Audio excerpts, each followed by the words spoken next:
राष्ट्रीय अध्यक्ष माननीय श्री अखिलेश यादव जी द्वारा पूरे समाजवादी पार्टी का सदस्यता अभियान प्रारंभ करेंगे।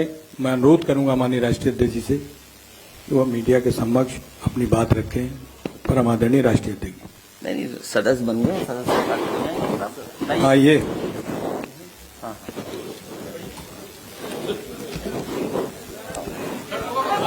पर्ची दिखाए तो बनेगा।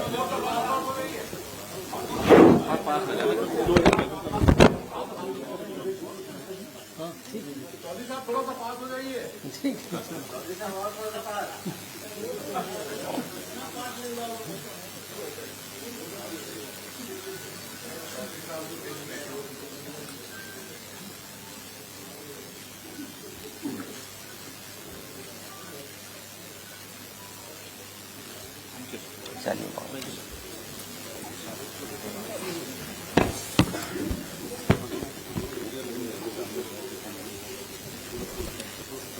सभी प्रेस के साथियों का बहुत धन्यवाद। समाजवादी पार्टी की आज सदस्यता शुरू हुई है। समाजवादी पार्टी की सदस्यता लगातार चलती रहेगी और कोशिश होगी ज्यादा से ज्यादा गांव में पहुंचे, हर घर तक सदस्यता पहुंचे, पार्टी की बात, पार्टी की नीतियों का, कार्यक्रमों का, पार्टी ने जो फैसले लिए समय समय पर उनकी जानकारी लेकर के जनता के बीच में समाजवादी पार्टी रहेगी। इस अभियान के माध्यम से हर वर्ग के लोगों के बीच में पहुंचने का काम होगा और जरूरत इस बात की है, लोगों तक इस बात को पहुंचाना है कि लोकतंत्र बचाने के लिए समाजवादी पार्टी के लोग आगे आ रहे हैं। इसमें सहयोग करें, मदद करें और साथ जुड़ें।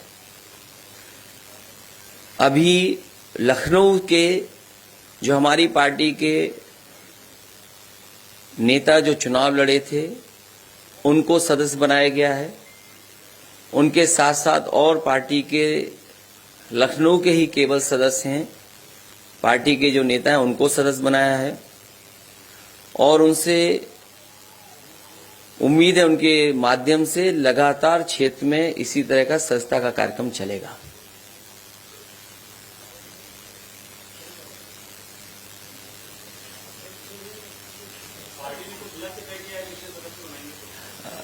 पार्टी ने अभी तय नहीं किया है, लेकिन शहर, गांव और घर पहुंचने की तैयारी होगी समाजवादी पार्टी की।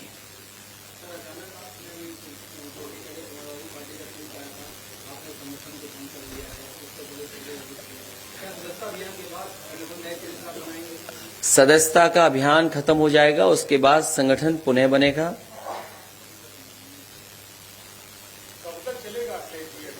ये लगातार समाजवादी पार्टी का ये लोकतंत्र बचाने का अभियान चलता रहेगा।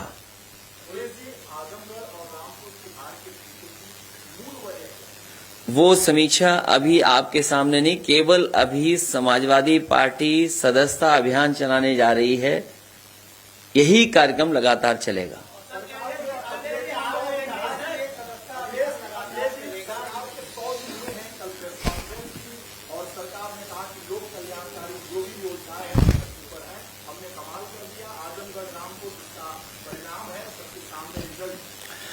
सरकार जहां 100 दिन की उपलब्धि बता रही है, सरकार को वहीं 5 साल 100 दिन की उपलब्धि बतानी चाहिए थी। और सबसे बड़ी उपलब्धि की पोल तो तब खुल गई जब उनके डिप्टी सीएम लखनऊ छोड़ करके गए और जब वापस आए तो उन्हें पता लगा कि उनसे बिना पूछे ही ट्रांसफर हो गए। 100 दिन की यही उपलब्धि है और ये वो डिप्टी सीएम है जिन्होंने सबसे ज्यादा छापा मारे। अगर हम पीछे मुड़ करके देखें, जहां जहां गए, जहां जहां कमियां देखी गई, अगर किसी पे भी कार्रवाई डिप्टी सीएम कर गए हो तो बता दीजिए। इसका मतलब यह है कि सरकार को पीछे से कोई चला रहा है। तो 5 साल और 100 दिन की उपलब्धि यही है कि सरकार को पीछे से कोई चला रहा है। भ्रष्टाचार चरम सीमा पर है, अन्याय चरम सीमा पर है जहां 100 दिन की उपलब्धि बता रहे हैं, वहीं उन्हें पुरानी सरकार में जो उपलब्धियां थी, जो घोषणा पत्र बनाया था, वो कितना पूरा हुआ?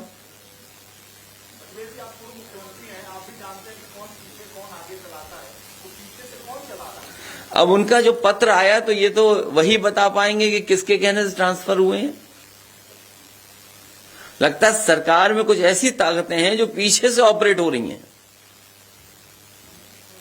और फिर सबसे बड़ी उपलब्धि यह है सरकार की कि यूपी दरोगा भर्ती इतने बड़े पैमाने पे जिसमें धांधली हुई हो,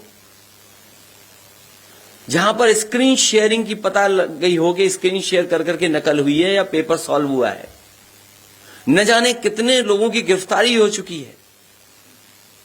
जो जेल में थे वो भी भर्ती हो गए। तो ये 100 दिन की उपलब्धि माने कि हम 5 साल 100 दिन की उपलब्धि माने।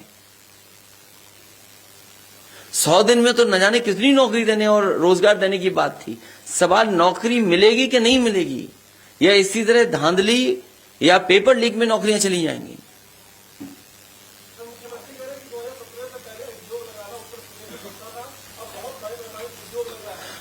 जो अभी हाल में फीता काटेंगे वो भी समाजवादियों की उपलब्धि पुराने साल की। जो आज हम और आप बैठे हैं, इसके बाद जो पहला फीता कटेगा,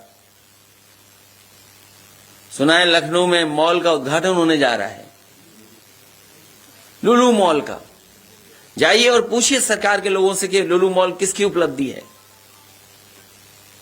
जो मुख्यमंत्री शपथ लेने के लिए समाजवादियों के स्टेडियम को ही जाना पसंद करते हो, उन पे कौन सी उपलब्धि है? मेरी जानकारी में नहीं है, अभी आधा अधूरा हो रहा होगा उद्घाटन, आधा अधूरा उद्घाटन हो रहा होगा। ये तो हमारे जागरूक पत्रकार बता पाएंगे कि लुलु मॉल किसकी देन है। अगर ये सच बता पाए तो हम मान जाएंगे इनको। नहीं, आप नहीं बता रहे, दूसरे एक पत्रकार साथी हैं।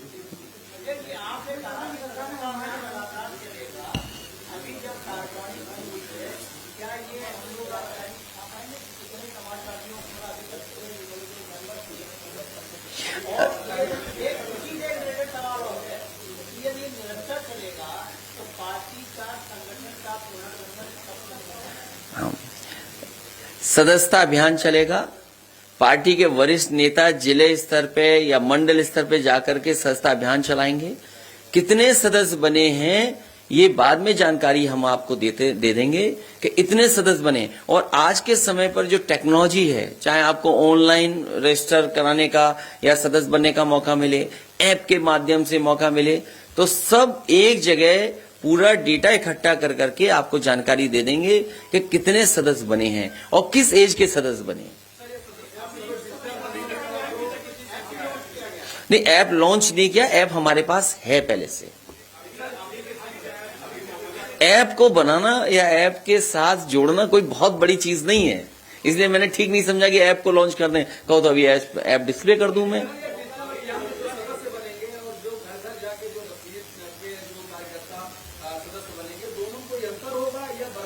नहीं, उसमें अंतर कैसे हो सकता है, क्योंकि आप पार्टी के सदस्य बन रहे हैं और आप केवल टेक्नोलॉजी का इस्तेमाल कर रहे हैं।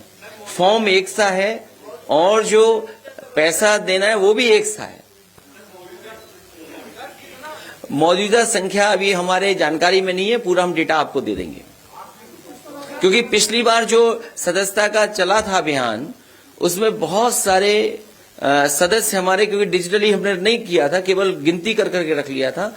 इस बार पूरा डिजिटलाइज कर करके आपको डेटा दे देंगे। इसलिए मैंने कहा कि अगर आप ये भी जानना चाहोगे कि किस एज ग्रुप का बना, तो कोशिश करेंगे वो भी आपको बता दें। ये हमारी आपकी, क्योंकि आज जब लखनऊ के लोग बने हैं, मेरे बाएं से लेकर के दाईं तरफ जितने लोग बैठे हैं ये चुनाव लड़े हैं। मान लीजिए हमारे बगल में सोनी नगर लड़े, 1 लाख लगभग वोट मिला इनको। गोमती यादव 1,24,000 वोट पाए, नहीं जीत पाए। तो इन्हीं को जिम्मेदारी दे रहे हैं और इसके साथ साथ संगठन बन जाएगा, संगठन को भी जिम्मेदारी लगातार मिलेगी, इसलिए सदस्यता बड़े अभियान में चलेगी।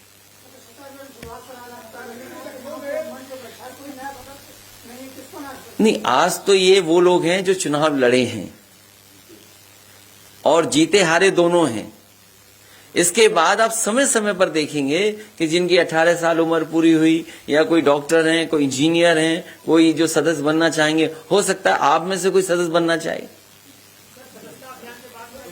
तो ये एक लगातार चलने वाला कार्यक्रम है, वो चलता रहेगा। मैं भी निकलूंगा और जगह जगह गांव जाऊंगा, चिन्हित करके गांव जाएंगे, जिससे कि गांव तक हमारे लीडरशिप जाए और सदस्य बनाए।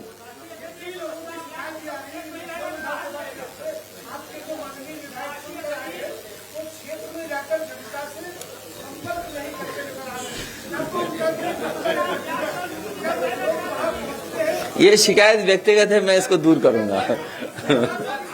ये शिकायत व्यक्तिगत है, दूर करेंगे।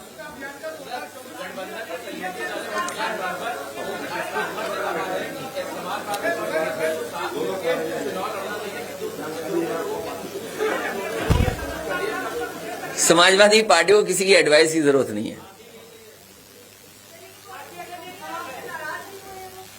अब कोई नाराज है तो मैं उसके क्या कर सकता हूं? कोई नाराज है, ये आजकल राजनीति जो दिख रही है वो है नहीं। कोई कई बार राजनीति पीछे से ऑपरेट होती है। इसलिए मैं आपसे कहना चाहता हूं कि आज समाजवादी पार्टी ने सदस्यता का कार्यक्रम शुरू किया है। लोकतंत्र बचाओ कार्यक्रम है। समाजवादी पार्टी के सभी लीडर, सभी पदाधिकारी जो पूर्व में थे, वो गांव-गांव जाकर के, घर-घर जाकर के सदस्यता अभियान चलाएंगे। आने वाले समय में आप देखेंगे कि हम लोग खुद गांव में जाएंगे, बैठेंगे और सदस्य बनाएंगे। सदस्य बनाते समय पार्टी की नीतियों, कार्यक्रम और पार्टी की उपलब्धियों को भी जानकारी उन तक पहुंचाएंगे।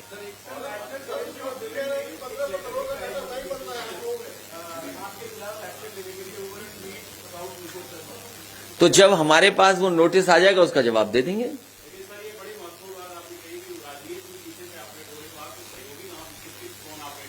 कुछ पता नहीं, आज के समय में कुछ पता नहीं।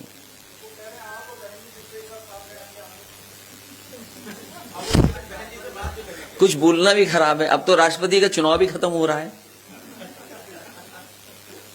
भाई बीजेपी ने यही प्रचार तो किया था। हमें बहुत सारे कार्यकर्ता साथियों ने जानकारी दी कि इस बार बहुजन समाज पार्टी का कोई राष्ट्रपति बनेगा। तब तो चुनाव भी खत्म हो गया राष्ट्रपति वाला।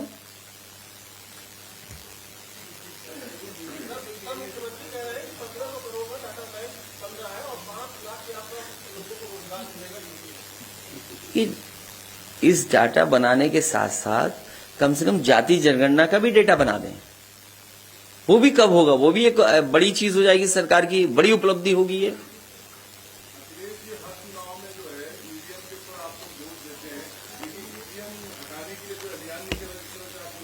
अभी हमें लोकतंत्र बचाने दो और सदस्यता अभियान चलाने दो।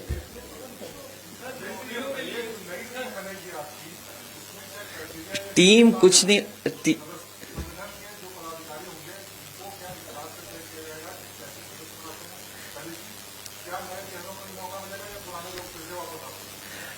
नए पुराने साथ रहेंगे।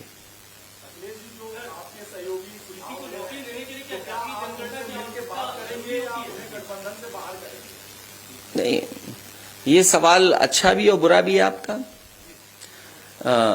जाति गणना इसलिए होनी चाहिए कि कई बार बहुत आरोप लगते हैं दूसरे लोगों पर, और हर समाज के अंदर भेदभाव पैदा कर रहे हैं लोग कि आप आबादी में इतने, आपका हक छीना जा रहा है, कोई कह रहा है किसी का हक छीना जा रहा है। इसीलिए समाजवादी पार्टी का मानना है, और इस पर कई बार कई मौकों पर बहस हो चुकी, लोकसभा में भी बात रखी जा चुकी है, सुप्रीम कोर्ट तक बातें गई हैं। समाजवादी पार्टी का मानना है कि जाति जनगणना होनी चाहिए। सरकार को काम करने का, नीतियां बनाने का और उन तक उपलब्धियां पहुंचाने में आसानी होगी। आज तो चुनाव नहीं है, आज अभी चुनाव नहीं है। समाजवादी पार्टी का मानना है कि जाति जनगणना होनी चाहिए, और हमने तो अपने घोषणा पत्र में और कई मौकों पर कहा था कि सरकार बनने के 3 महीने के बाद जाति जनगणना होगी, जब बड़े बड़े डेटा सेंटर बन रहे हैं। कल को सवाल आप पूछोगे डेटा सेंटर क्यों चाहिए, कल को आप कहोगे आर्टिफिशियल इंटेलिजेंस खत्म होनी चाहिए। आर्टिफिशियल इंटेलिजेंस क्या है, डेटा सेंटर में क्या होगा, क्या कलेक्ट करेंगे डेटा सेंटर में आप। इसलिए सरकार और सरकार के लोगों को कम से कम अगर बड़ी उपलब्धि दिखानी तो जाति जनगणना करा लें। नहीं बीजेपी, अब वो मैं नहीं जानता कि बीजेपी पे डेटा है कि नहीं। सरकार भी कहती है सरकारी आंकड़ों के हिसाब से पिछड़ी जाति इतनी है, सरकारी आंकड़ों के हिसाब से ये जातियां इतनी हैं, हमने सरकारी आंकड़े में इस वर्ग को इतना दिया है। ये ऑथेंटिक क्यों नहीं हो, फैक्ट के साथ क्यों ना हो।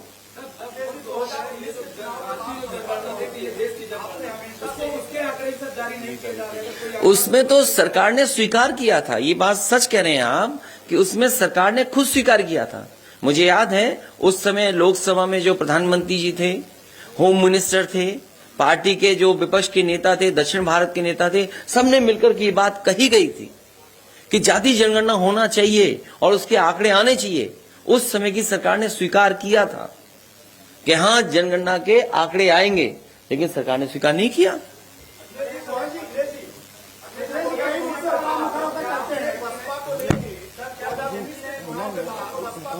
हाँ। अच्छा, मर्यादा का ध्यान रखा इसीलिए तो कुछ नहीं कह रहे। तुम ही हो जो उन्हें उलझाते हो। इन्होंने झांसी में ट्रेनिंग दी थी एक लीडर को, हाँ, कि ज्यादा बोलोगे तो अच्छा छपोगे। बोलो सच बोल रहा हूं कि नहीं, देखिए। अच्छा ठीक है, नहीं वो अलग बात है, वो उनमें मत उलझो, वो उसमें मत उलझो।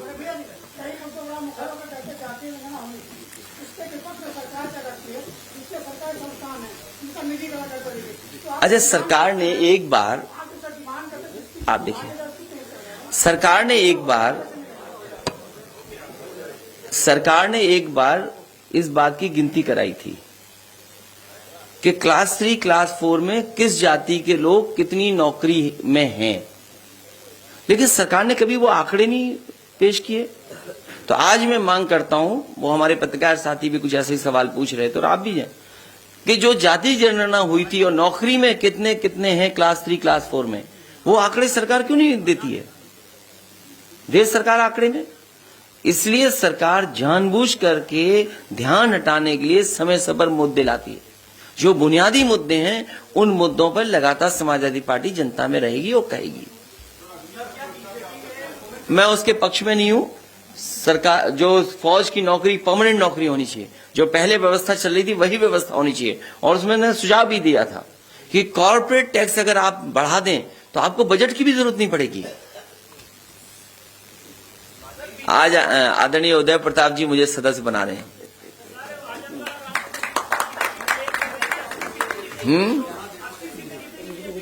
बस बता दे रहा मैं।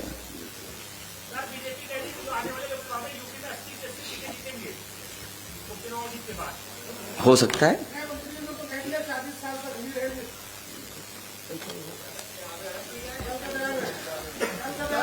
अभी ये सदस्य बन जाने तो मुझे।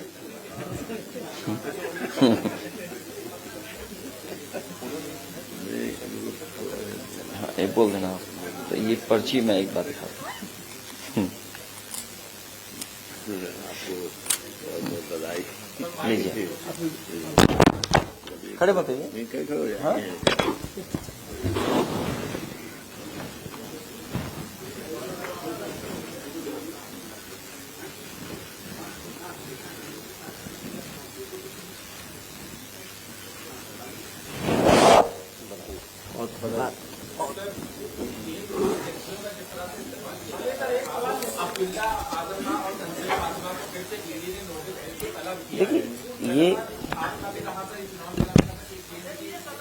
देखिए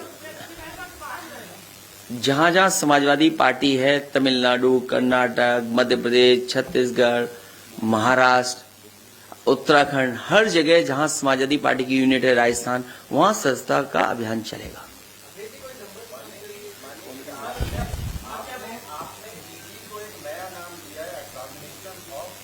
एग्जामिनेशन इन डेमोक्रेसी। आप पुराना उठा करके देख लीजिए, चाहे कांग्रेस का जमाना रहा हो या बीजेपी का आज जमाना है। जब कांग्रेस दिल्ली में थी तो वो ईडी या सीबीआई लगाती थी अपनी विपक्षी पार्टियों पे, और उसी रास्ते पे आज भारतीय जनता पार्टी चल रही है।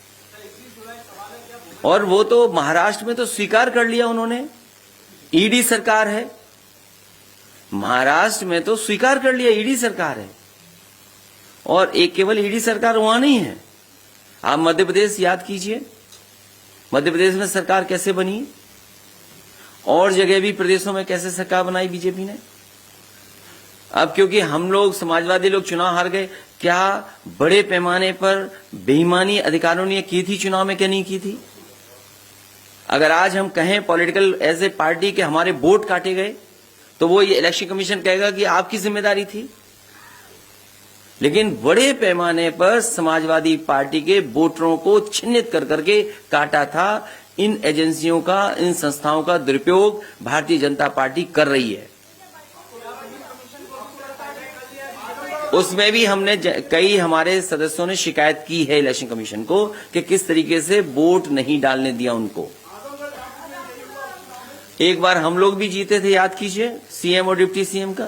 तो ये जरूरी नहीं है कि कैसे हुआ, प्रशासन की ताकत, डीएम को पूरी खुली छूट, प्रधानों को फोन कॉल, बीडीसी को फोन कॉल, जिला पंचायत सदस्यों को फोन कॉल। अरे आप नहीं जानते एमएससी कैसे जीते गए, ये हमसे बेहतर आप जानते हैं कि एक जगह कितना पैसा पहुंचाया गया।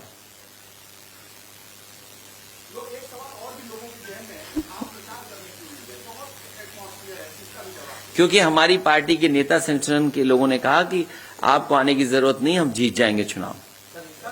और हमारे अपने पूरे संगठन पे और पूरी जनता पे भरोसा था। लेकिन ये नहीं पता था कि अधिकारी लोग वोट डालने के लिए निकलने देंगे, लालच देंगे, पैसा बंटवाएंगे, शराब के ट्रक जाएंगे, और वोट डालने गए तो ये हो जाएगा।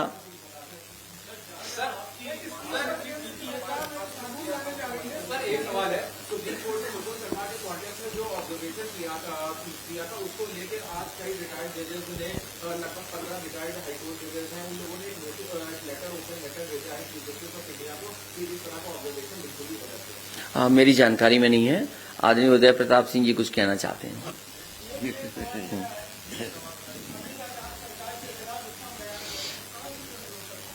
सदस्य बन जाएंगे, उसका सड़क पे उतरेंगे। और डेली तुम्हें दिखाई नहीं देता। अच्छा ये बताओ, अरे आप समझदार है पत्रकार, चलो कोई बात नहीं। एक ऐसा प्रचार किया गया कि समाजवादी लोग कोविड में नहीं निकले। आज हम सब बैठे हैं, आप टाइमलाइन चेक कर लीजिए। हमारे जितने भी लीडर यहां बैठे हैं सब सोशल मीडिया पे, आप लोग भी सोशल मीडिया पे हैं, बीजेपी के लोग भी सोशल मीडिया पे हैं। मुझे ये बता दो कि टाइमलाइन में क्या दिखाई दे रहा है कि नहीं दिखाई दे रहा। उस समय समाजवादियों ने मदद की नहीं की। लेकिन सवाल यह है कि हम आपको बजट नहीं दे सकते, क्योंकि सच बताना मुश्किल है। जैसे ये हमसे सवाल पूछ रहे हैं, हमारा पत्रकार साथी हैं, बड़े सवाल पूछ लिए इन्होंने। केवल एक लाइन ये चला दें कि लुलु मॉल समाजवादी सरकार में शुरू हुआ था, चला दें, हम मान जाएंगे।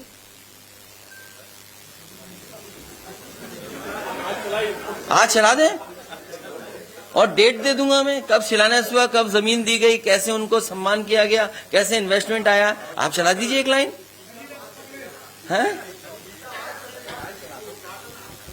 नहीं फीता कटेगा तो हम भी तो मॉल देखने जाएंगे, उसके बाद हम भी मॉल देखने जाएंगे जो समाजवादियों की सरकार में बना है। हाँ ये ठीक है कि जब हम जाएं तो आप जरूर आइएगा, बुलाऊंगा मैं आपको। नहीं मॉल देखने जब जाएंगे तो इन्हें मैं इनवाइट करूंगा। नहीं वो बात नहीं है। कोई प्रोजेक्ट पुरानी सरकार में शुरू हुआ, आप इस पे नहीं कहते कि गोमती का रिवर फ्रंट बन रहा है। मैंने एक दिन अखबार में पढ़ा कि कुकरेल नाले को रिवर फ्रंट बनाया जाएगा। बताइए सरकार को कौन समझ देगा कि कुकरेल नाले को रिवर फ्रंट के रूप में तैयार किया जाएगा। और नाले को रिवर कैसे बना सकते हो आप? नहीं वो तो अखबारों में लिखा था। आप नहीं मानते ये बात जो मैं कह रहा हूं, आप खुद अखबार उठा करके देखिए कि सरकार ने यह कहा कि हम कुकरेल नाले को रिवर फ्रंट बनाएंगे। जो रिवर फ्रंट बना हुआ है उसको नाला बना दिया इन्होंने।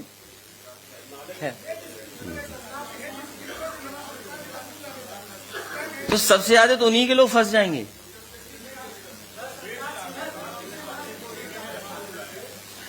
देखिए, ईडी, सीबीआई जैसे एसओ हैं, किसी को भी पकड़ के बंद कर दें। मैं इस पक्ष में हूं, आपका सुझाव अच्छा है, इस पक्ष में हूं कि इलेक्शन कमीशन सभी का खर्चा उठाए, और इस पे हम अपनी पार्टी में बातचीत करेंगे, सीनियर लीडर्स से भी सुझाव मांगेंगे कि अगर इस तरह का कोई प्रस्ताव भेजा है तो इलेक्शन कमीशन क्या फैसला ले।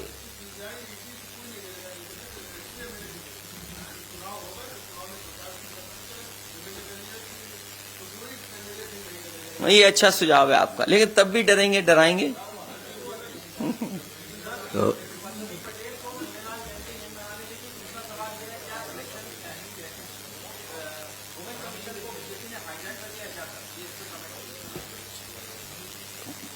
सबसे ज्यादा कस्टोडियल डेथ हो रही यूपी में, सबसे ज्यादा नेशनल ह्यूमन राइट कमीशन ने नोटिस दिए यूपी को। पूरे देश में महिलाओं के खिलाफ अन्याय, उत्पीड़न या घटनाओं में उत्तर प्रदेश नंबर 1 है। क्या कर रहा है उत्तर प्रदेश, बताइए। तो ये संस्थाओं को हाईजैक करने की परंपरा बीजेपी ने बढ़ा दी है।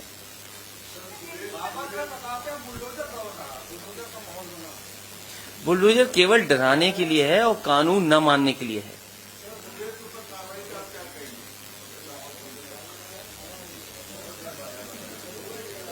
निष्पक्ष अगर कोई फेक न्यूज का पर्दाफाश कर रहा है तो ये तो आपकी भी जिम्मेदारी है। मैं माननीय अध्यक्ष जी और उपस्थित हमारे सभी माननीय नेतागण और पत्रकार भाइयों और हमारी पार्टी के कार्यकर्ता लोग, ये एक मैं जो बोल रहा हूं वो इसी बात पर बोल रहा हूं कि आज इस सदस्यता अभियान की क्या जरूरत पड़ी। हमने जो सदस्यता अभियान चलाया है उसमें हमने कहा है कि हम लोकतंत्र को मजबूत करना चाहेंगे। आज मैंने अपनी फेसबुक पे डाला है, पूरा अगर पढ़ लीजिएगा, उसमें मैंने संक्षेप में लिखा, उतना पूरा नहीं बताऊंगा, कि एक ये स्क्रिप्ट पहले से लिखी हुई है, उसके अनुसार ये सरकार सब काम कर रही है। पहली स्क्रिप्ट में यह है कि समाजवाद को कैसे बदनाम किया जाए। हमारे माननीय योगी आदित्यनाथ जी ने, मुख्यमंत्री ने एक बयान दिया था सदन में कि समाजवाद की अब कोई जरूरत नहीं रही। जिस संविधान में प्रियम्बल में समाजवाद शब्द आया हो और जिसकी आपने कसम खाई हो, उसको आप कहें कि ये समाजवाद की जरूरत नहीं है, तो ये हमला समाजवाद पे नहीं है, ये हमला लोकतंत्र पे है। ये बात मैं बहुत कहा करता हूं कि लोकतंत्र, समाजवाद और सेकुलरिज्म ये इंटरडिपेंडेंट हैं, एक दूसरे की मदद करते हैं, एक के बगैर दूसरा नहीं रह सकता। रूस सबसे बड़ी समाजवादी देश था, लेकिन वहां डेमोक्रेसी नहीं थी तो रूस छिन्न भिन्न हो गया। आपके नेपाल इधर था, अब तो वो भी खैर सेकुलर हो गया है, पहले हिंदू स्टेट थी, और इधर पाकिस्तान मुस्लिम स्टेट थी। दोनों में डेमोक्रेसी का लेवल कितना था। ये सारी बातें मैं ये कहना चाहता हूं कि आज लोकतंत्र बहुत खतरे में है, और वो एक सुनियोजित स्क्रिप्ट है जो उनको दे दी गई है, उसके हिसाब से चल रहे हैं। जैसे उदाहरण समाजवाद का तो कर ही दिया। अब समाजवाद का मतलब क्या हुआ कि जो पब्लिक सेक्टर थे उसको कमजोर करके निजी सेक्टर को बढ़ाने से क्या होगा कि 2-4 लोग तो अमीर हो जाएंगे, और गरीबी की रेखा के नीचे कितने लोग जा रहे हैं इसका अनुमान है। इसकी जिम्मेवारी सिर्फ समाजवादियों पर है कि जो ये कहा करते हैं कि संपत्ति का, सम्मान का और सत्ता का बंटवारा जहां तक हो सके वहां तक हो, बराबर हो। दूसरी बात यह है कि सेकुलरिज्म बड़े ढंग से एक सुरसुरिया छोड़ देंगे, फिर उसके बाद कोई एक बड़े श्रीमान जो हैं वो भाषण दे देंगे कि अब हर जगह में शिव जी की ढूंढने की कोशिश न की जाए।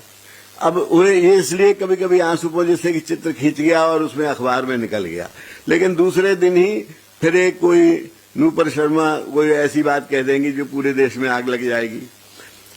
मैं ये कहता हूं कि जो घटनाएं घट रही हैं बहुत निंदनीय हैं। जितनी निंदा की जाए उतनी निंदा की जानी चाहिए। जिस प्रकार के वो कन्हैयालाल का वध हुआ या और हुआ दूसरी जगह, वो बहुत निंदनीय है, लेकिन वो क्रिया की प्रतिक्रिया है। उस क्रिया पे भी तो कुछ ध्यान दिया जाना चाहिए। तो ये इसलिए नहीं अपने आप हो रहा है या नौकरशाही कर रही है या जनता कुछ लोग कर रहे हैं। ये बाकायदा जो मैंने कहा कि पहले से लिखी हुई एक स्क्रिप्ट है, वो स्क्रिप्ट दे दी गई है। अभी माननीय अध्यक्ष जी बता रहे थे कि इसके पीछे कोई बोलता है, वो पीछे जो बोलती है वो स्क्रिप्ट बोलती है। इसलिए अगर लोकतंत्र को के ऊपर जो हमला हो रहा है उसको अगर बचाना है तो समाजवाद को फिर से हमें मजबूत करना है, जिससे लोकतंत्र मजबूत हो। और उसी के तहत माननीय अध्यक्ष जी ने ये अभियान चलाया है, जिसमें हम सबको बिना भेदभाव के सबको सदस्य, जितना आप पूछ रहे हैं कि कहाँ पे करेंगे, हम जहां हमारी पार्टी है वहां हम सदस्यता अभियान पूरे जोर से चलाएंगे और ये बात फैलाएंगे कि लोकतंत्र को यदि बचाना है तो आपको समाजवादी पार्टी की सदस्यता ग्रहण करना चाहिए। बस इन्हीं शब्दों के साथ मैं आपके इसका बहुत अनुमोदन करता हूं और बहुत आपका स्वागत करता हूं, आपको बधाई देता हूं। नमस्कार।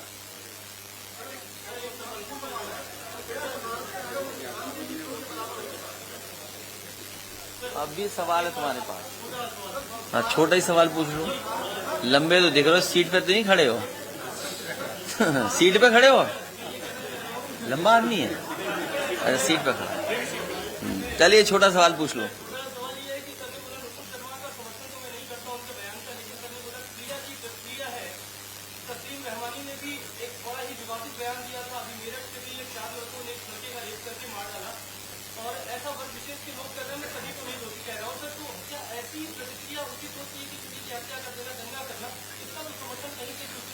हम लोग निंदा करते हैं, हर ऐसी घटना का निंदा करते हैं।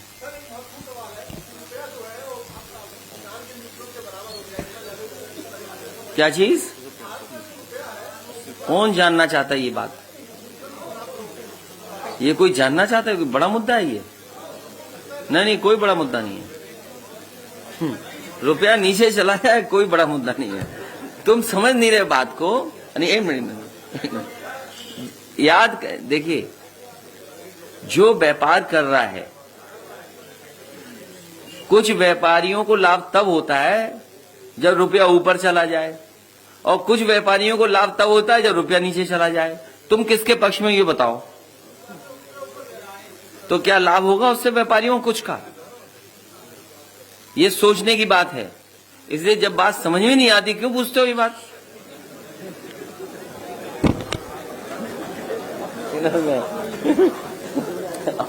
है?